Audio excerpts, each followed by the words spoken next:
FDR Drive North in New York City. Want to take a ride with me? Want to go for a ride? Cooped up in the house?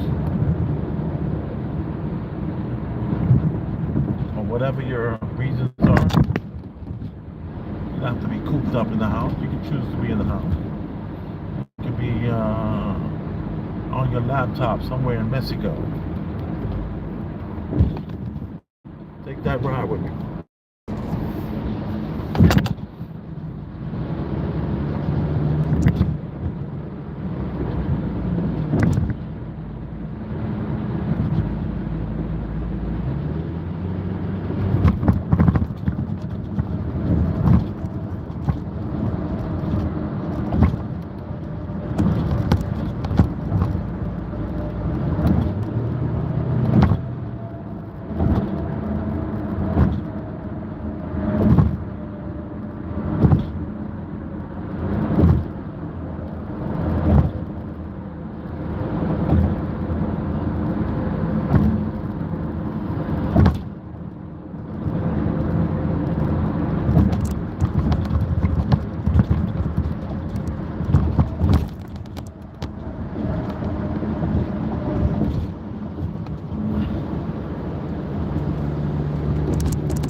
This is the FDR Drive North,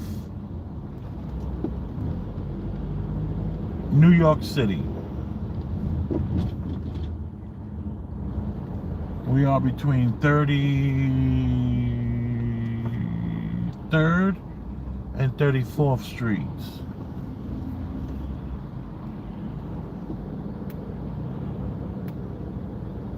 The building at our 12 o'clock is the UN building. The building to our 10 and 11 o'clock, 9 o'clock are pretty cool apartments. The first one we just passed, the lightest color one, is usually people under 27. The whole building is popping. Old money.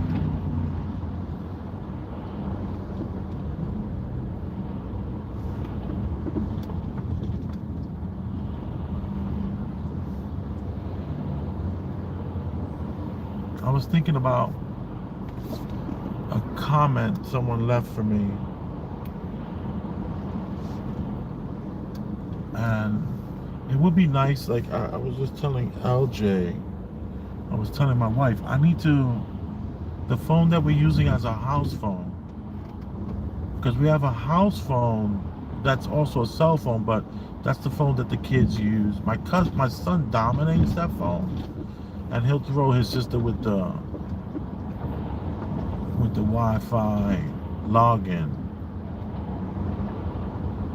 and she'll use the laptop. But I'm thinking of just taking that house phone and just, I need it for so many things. B footage, left angles, microphone, all kind of things. And I'm thinking about, now that my son is going to be 13 and my daughter's going to be 11, I was thinking about getting them cell phones with some heavy restrictions put on the phones.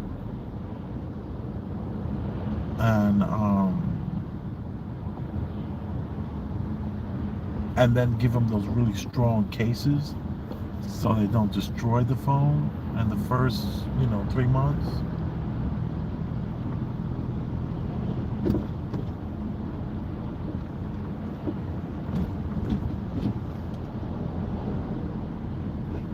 There's just so much going on, and then they're getting a little too old to ask people for the phone. Like, they just normally they'll just say, "Hi, can I call my dad?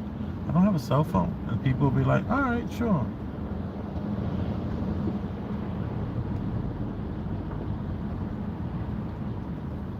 All the way to the 9 o'clock. That's the UN building we're about to go underneath.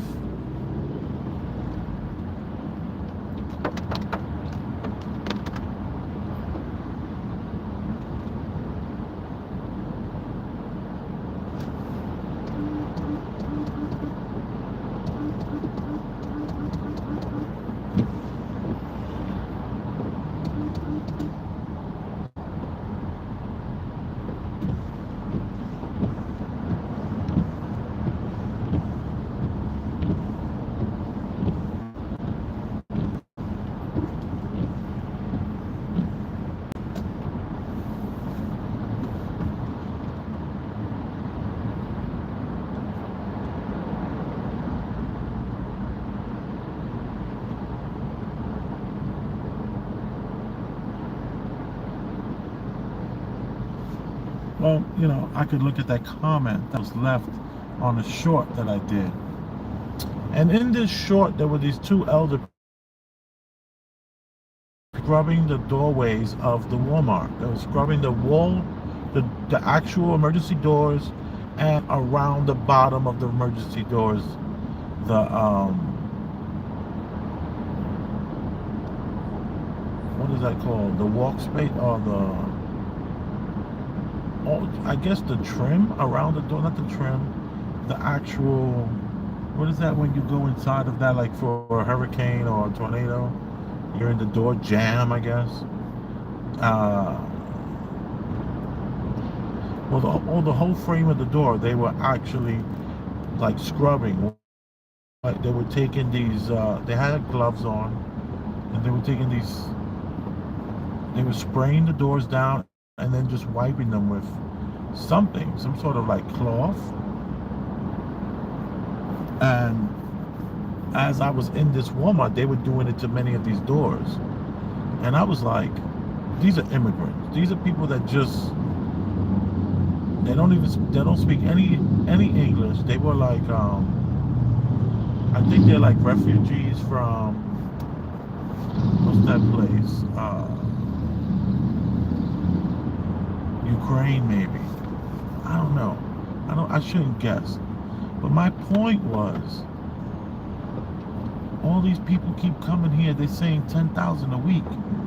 It's coming here. I'm at the barber shop, and this homeless looking guy came to the barber shop and was like, "Yo, I just got here." He's one of these migrants that just got here, and he said, "I know how to cut hair." And the guy was like, "All right." Two young guys came in. He said, "Cut this kid's hair." Mind you, the guy looks like he needs a fucking shower.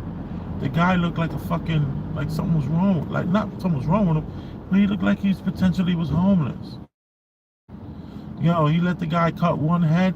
He went, the owner got the guy a room, got the guy some dinner, some food, and was like, "Yeah, you start tomorrow." I'm like, wow. That was really interesting. But my point was that not everybody's going to have a talent and be able to do that. Not everybody's going to be able to do that. So this bottom class is going to be created. And when the bottom class is created, it's going to uplift what's the bottom right now, and that's ADOS, American Descendants of Slavery. So American Descendants of Slavery are going to be elevated higher because this whole bottom class, everyone is acting like this bottom class is going to just like start buying up the block. I don't believe it. This bottom class is going to be Americanized, and this bottom class is the only ones that are going to be doing these jobs. Who the hell wants to scrub the walls and the, I mean, I would have done that. I would have scrubbed the doorways and the wheel, the walkway or whatever. Wouldn't have been a problem for me. But I was different work ethic. You know, I'm gonna be 50 tomorrow. Tomorrow's my birthday. 50 years old, and I have to say, like, that was a different time. You know, when I was a kid, you could just walk down the street and get another job. You can get fired from one job, walk down the street, get another job. And it's kind of like, I just, oh, and let me also say this. I ordered a pizza for the children last night from Pizza Hut. There's a bunch of Pizza Huts that are in Brooklyn. And they're like these little small Pizza Huts. There's like nowhere to really sit. And the place is packed with all these gig workers, all these people that are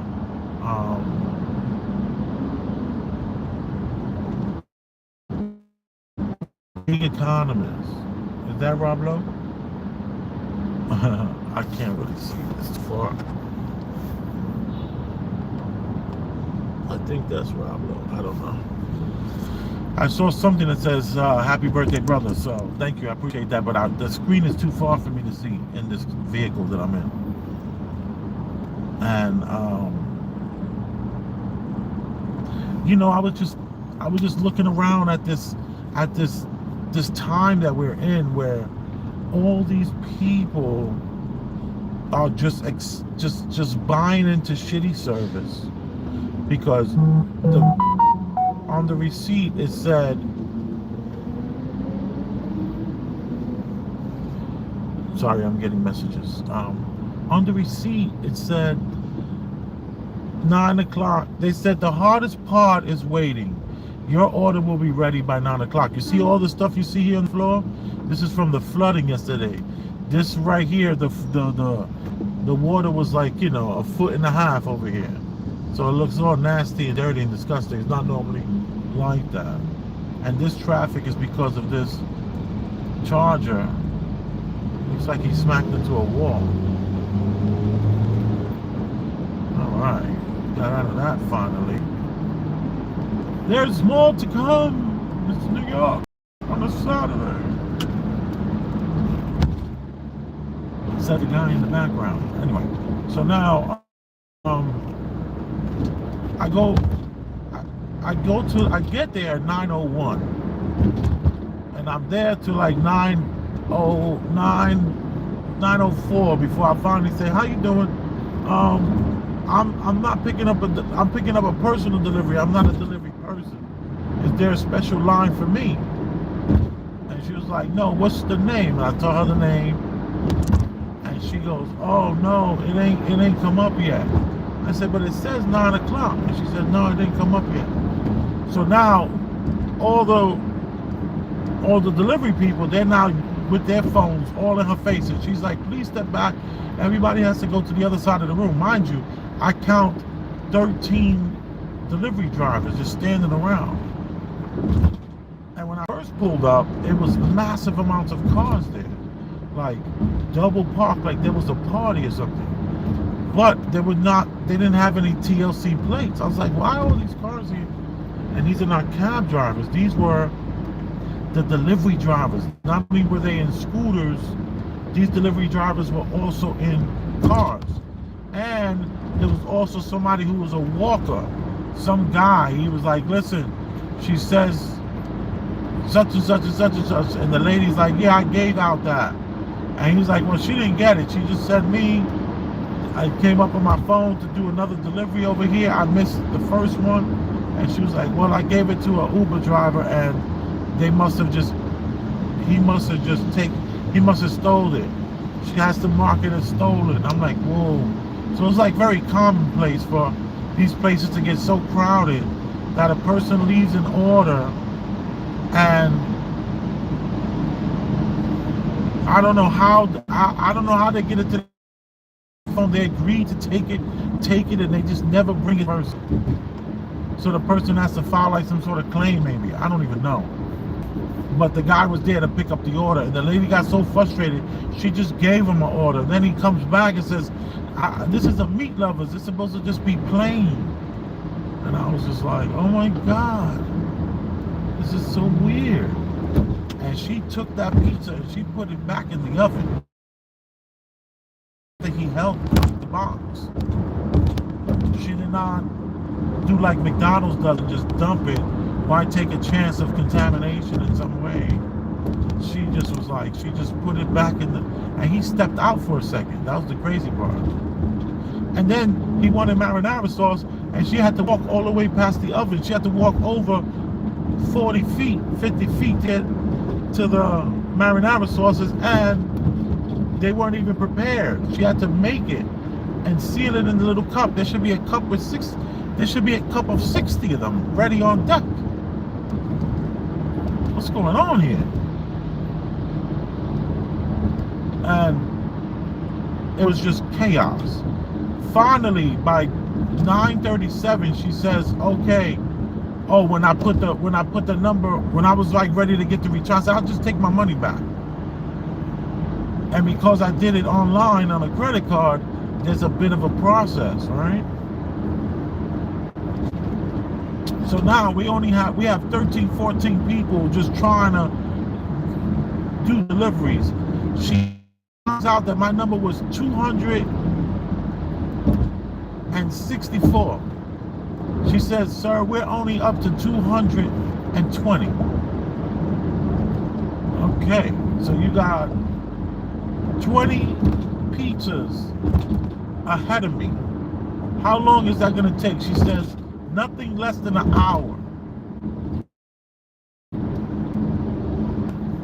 This nice young lady, respectfully, this is not for you. I'm not saying she wasn't professional and she wasn't nice, but she did not have a pizzeria spirit. You telling me it's going to take you an hour to put out 20 pies? Girl, I could put out 20 pies in 9 minutes. Are you crazy? What do you, I mean, what's going on here?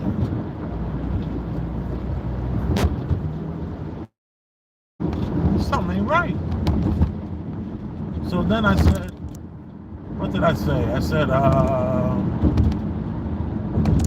did I check? No, I didn't check. Hopefully it's in there, you know. But what's bizarre to me is the chaos. I mean, it was so insanely chaotic. I just didn't understand why are we accepting this kind of service? Why are we at home ordering things that's not going to come for 2 hours, 3 hours? And look at people that are serving you this food. And I see them. They were all immigrants. No one spoke English. A couple of the Africans, they spoke English. But no one else spoke English. This is the bottom class. These are the people willing to do this bullshit fucking job. Reparations definitely can happen.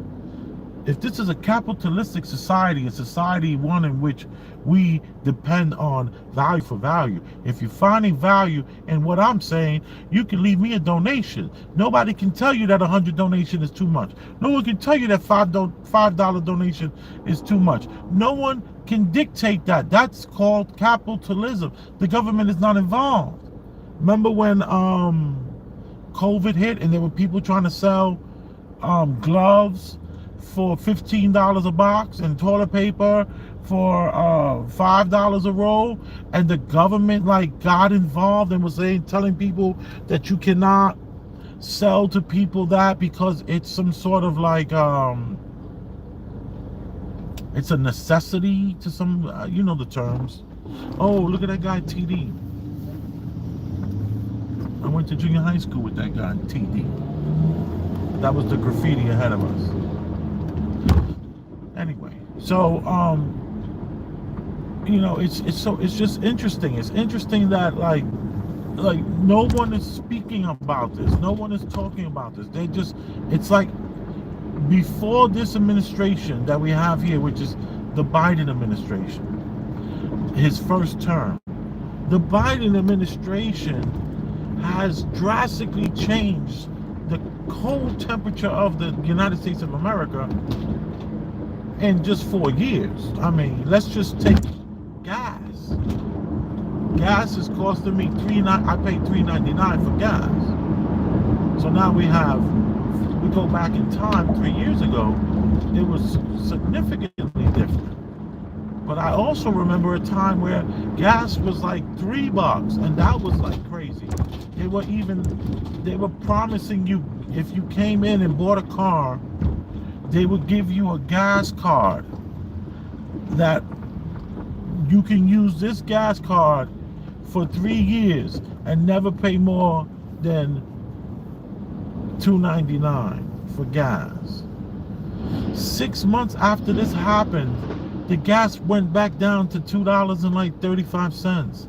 So those gift cards and that incentive to buy a car, and they were going to give you a gas card good enough for you never to have to, I mean, whatever the wording, I don't remember, but I know the feeling was that it's so high that we're here to help you, and we're gonna, if you shop in a certain kind of way, it'll work out. And then a new administration came in that changed.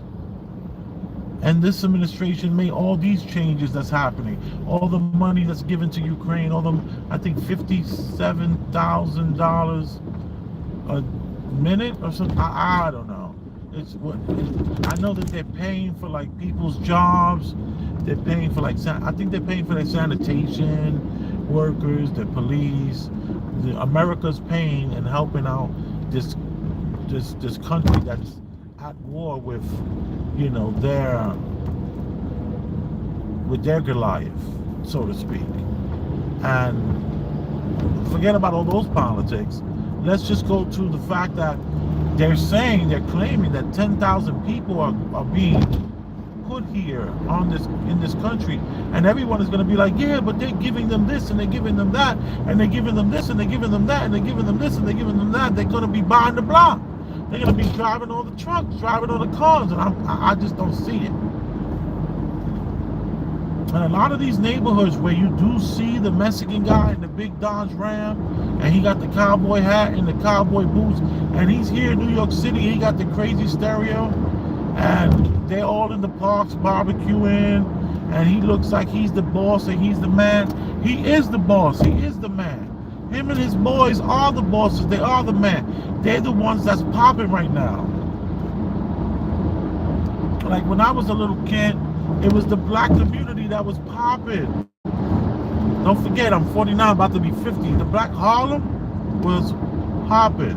I'm talking about before crack. I'm talking about when I was a kid, like a child, like 10, 11, 12. I'm talking about when I was 5, 6, 7, 8, 9 years old, 10 years old, 11 years old. The Harlem was popping. Everybody was fly. Things was happening. But then, of course, crack came and kind of gave it a different look. But my point is, I used to know who the barbershop man, his name, right? And I used to know who what's that guy, Trevor, the locksmith in Harlem. I used to know all the different liquor store people, the owners. I used to know their names because my father knew their names. And because these were like the popping people. It wasn't like just all drug dealers, and it wasn't all like, you know, like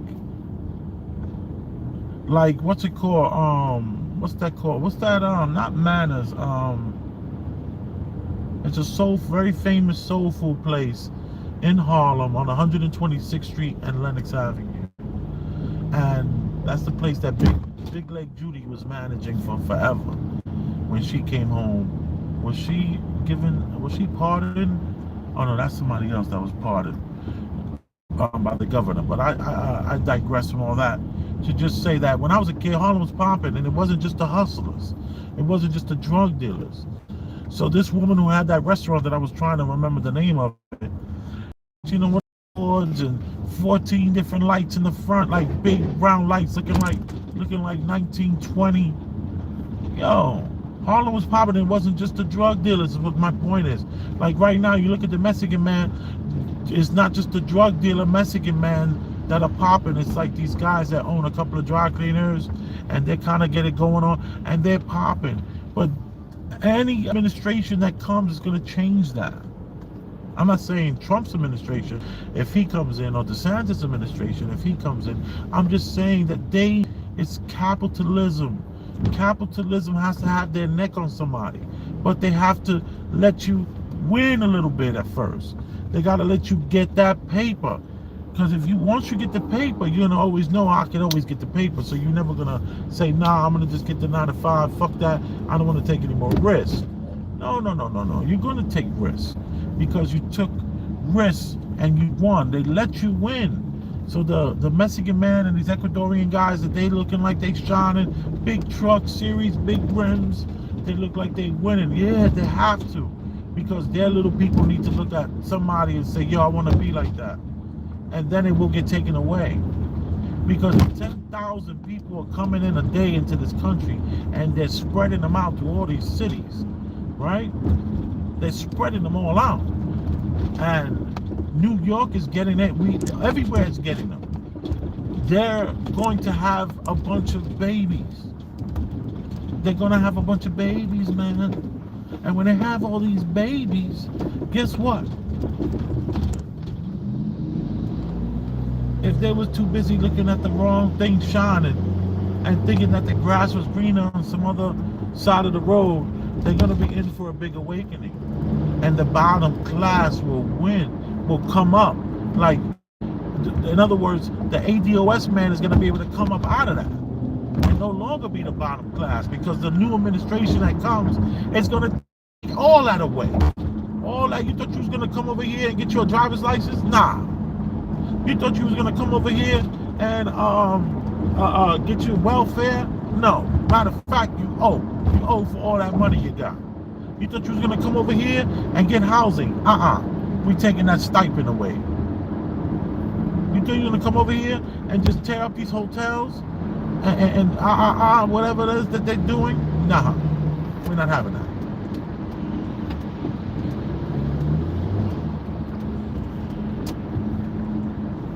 So my point is, no one is saying what I'm saying. Is it because it's freaking ludicrous? No. It's because I'm an objectivist. I'm a student of Troy Terrain from the Star Report. He's my mentor, and that's a fact. And when you start to understand objectivism and thinking outside the box and not being in your little world and your own, in your little reality, thinking that you got it all figured out. No, no, no, no. You don't have it all figured out. So, just doing my little spiel over here.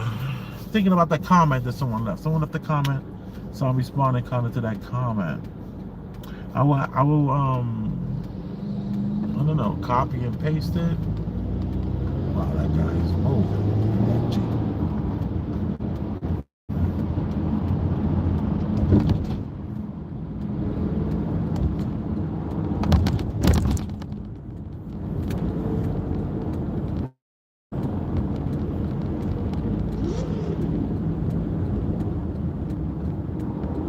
Come on, Honda.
drive. Thank you for joining me on this ride.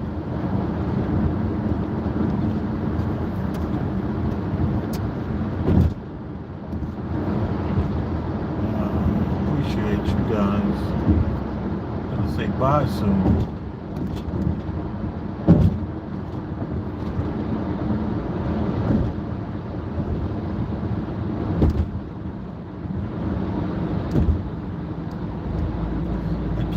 What's being said because I'm driving and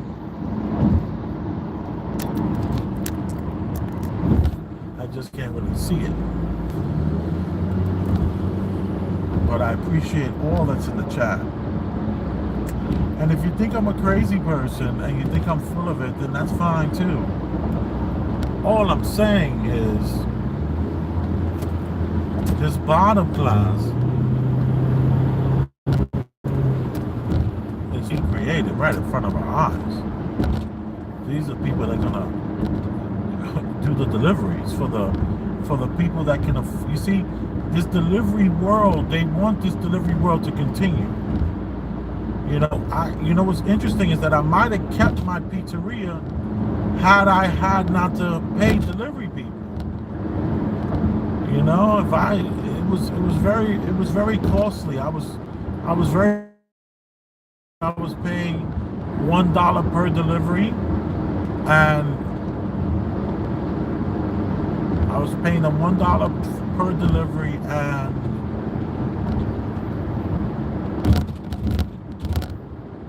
I think it was something like $8 to $9 an hour.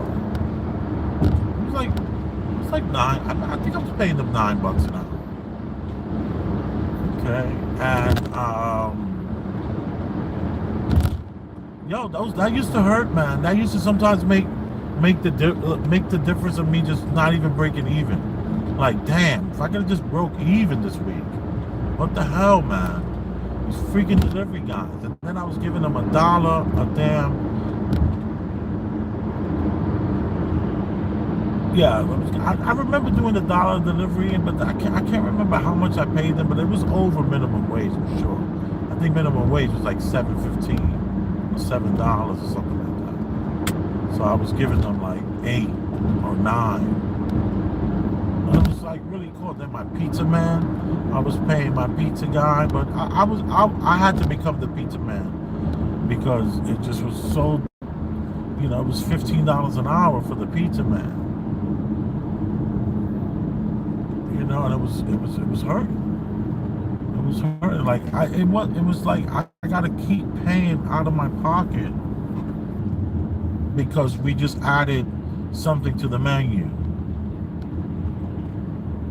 and it was like, man, if I could have just not had to pay for delivery, and these people will pay for delivery because everywhere it was always free delivery. And I have my pizzerias in the Bronx. These places, nobody tipped. Rarely did they get a tip. That's why I have to make sure at least I'm going to give them the $1. Then I would give them their tips too. That the people left. I made sure of that. But let me tell you, man, these people don't have to do deliveries anymore. It's just bizarre. It's just super bizarre that these people just not doing deliveries. I mean, not paying for deliveries. They're letting all these apps pay the people. It's crazy. It's crazy. I mean, you're definitely keeping people down at the bottom who accept this. There's no way out of the bottom. If you have accepted your life, that you are willing to make a living doing Uber, Eats, and Grubhub, and whatever these things are, you are saying to yourself, I'm at the bottom. Like and then you got a couple of shiny people that look good, and you're always going to try to think that you can achieve that through harder work. And that's just the hard work is the last thing that it takes to win. what it takes to win is taking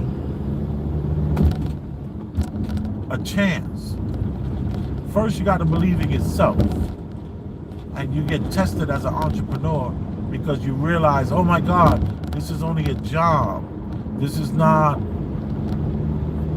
me owning these pizzerias. It's not, I don't own a business, I own a job. If I gotta work this business for it to make it, then oh my goodness, all I did was get myself a job. And you start to realize that. You start to say, damn. You start to see that your employees make more money than you. But they all hating on you. All your employees are hating on you and wishing bad shit happened to you.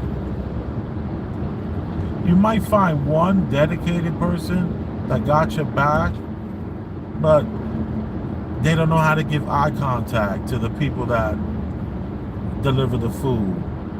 They don't know how to, you know, there's going to be, they're not going to have that all around ability to really hold your business down.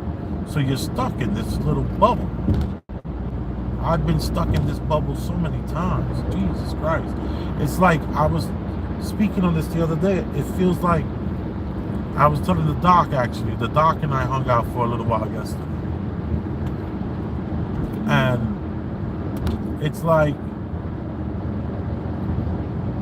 we're in a situation where, look at this. This is from the flooding yesterday. All this mud all over the walls, all over the floors, all over the walls. This whole thing flooded yesterday. Look at this to the right. Boom.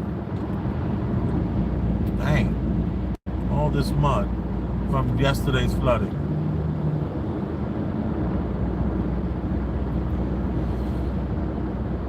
But I digress from the flooding, and let me try to get back on track. What I was saying is just that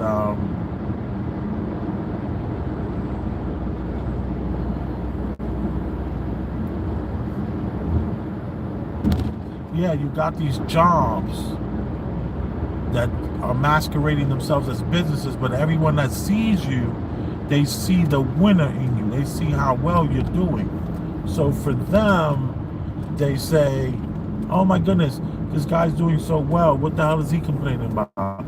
Look at his kids. They go to Catholic school, which they'll just, you know, chop it off. Or even private. They go to private school, they go to Catholic school, they're not in public schools. Oh my goodness. So they don't understand that that's right there. That's a huge sacrifice for a business owner who's barely a business owner. It's basically you just got your own job. You created a job for yourself. Do you love this job? Is this a job that you love? Because you'll learn to not love it every Monday when you have feeling like you're gonna have an ulcer attack when it rains for 5 days and you get no walk-ins. All your stuff is delivery and you're backed up for 2 hours. I wish I had what this young lady had, but she's just a manager. She's just a young person who I don't know how much they're paying, but probably not enough, and they're just so unorganized. And I'm talking about the Pizza Hut from last night.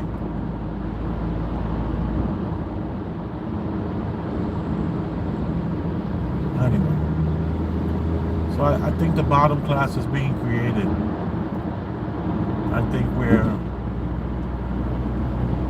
think we're fortunate enough to have platforms like this where someone can just drive from Brooklyn to Scarsdale, New York, have a conversation, have some kind of dialogue about what's on this person's mind. Like,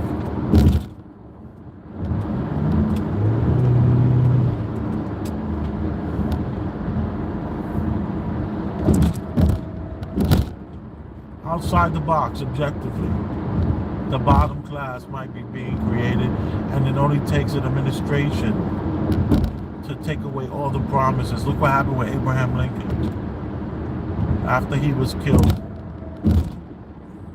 what's his name, Johnson came along and vetoed the debt that's owed to the ADOS people.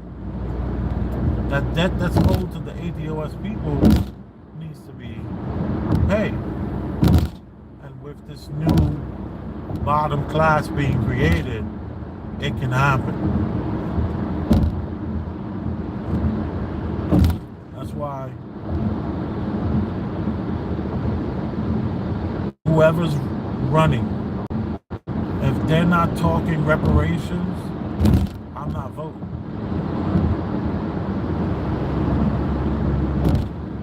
If they're not speaking on reparations, I'm not voting.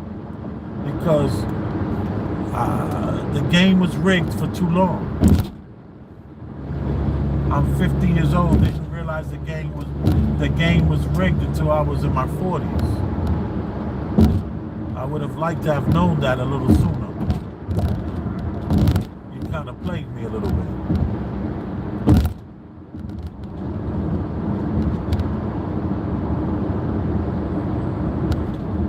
We ain't having that.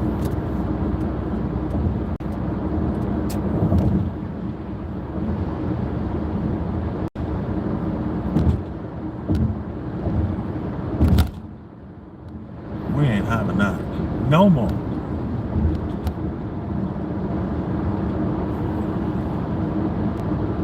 It's like, thank God for the internet.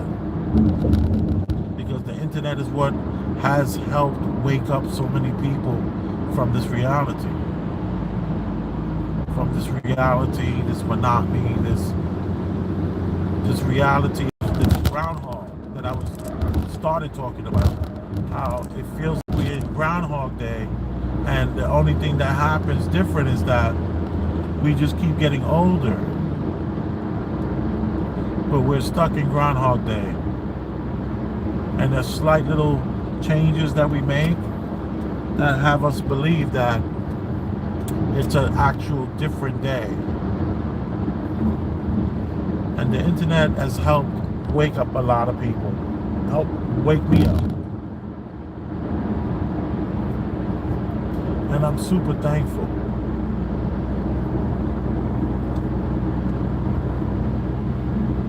I am super duper thankful, man,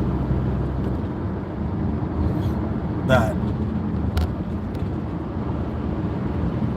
we have people like Red Silver J,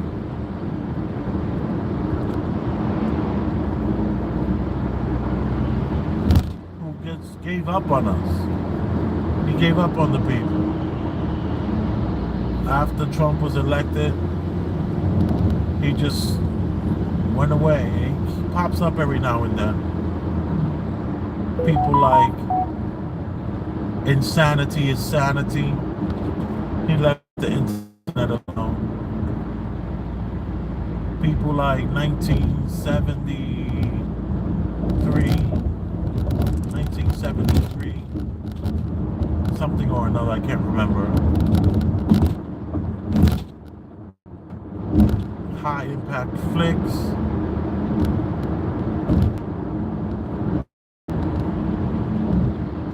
You know, these are the people learning about the Mandela effect. You know, Matt McKinley from Quantum of Conscience. I mean, these guys, woo, they really helped make a difference in my life. Quantum of Conscience, Matt McKinley. He's the truth. We're living in a paradise, and they turned it to a mall. We can charge the whole way.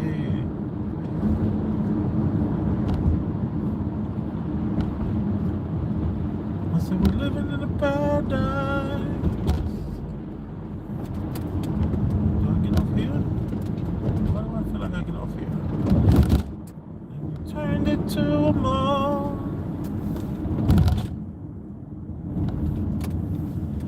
We're getting charged the whole way. It could also be changed to, we're getting drunk the whole way. We're getting high the whole way.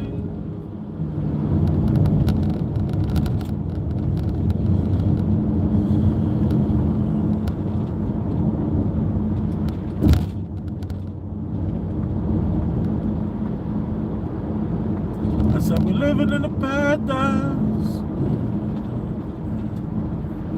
and we turned it to a mall. We're getting high the whole way.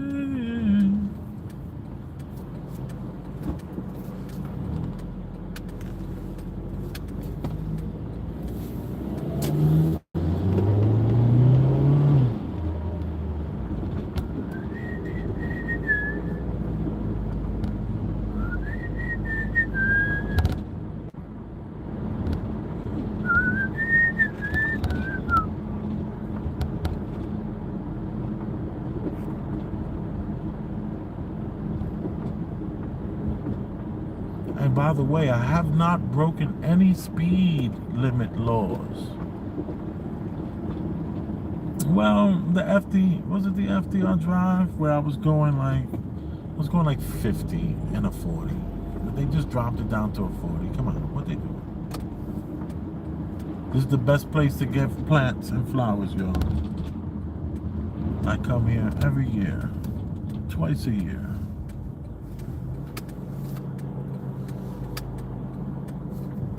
Want to get you some incredible plants, amazing prices. This is the way to go.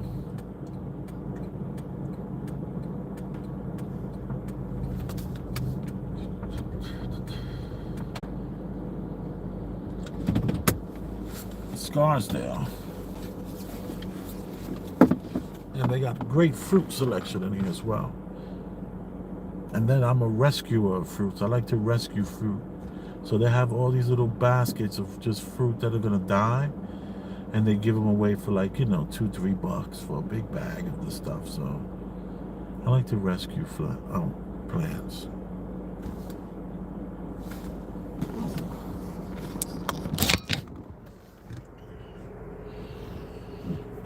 You are appreciated for tuning in.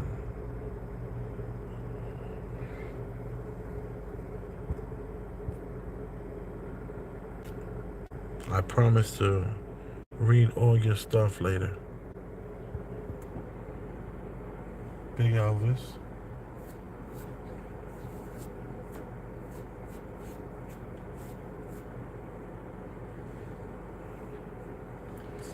Yeah. I love you too. That's a fact.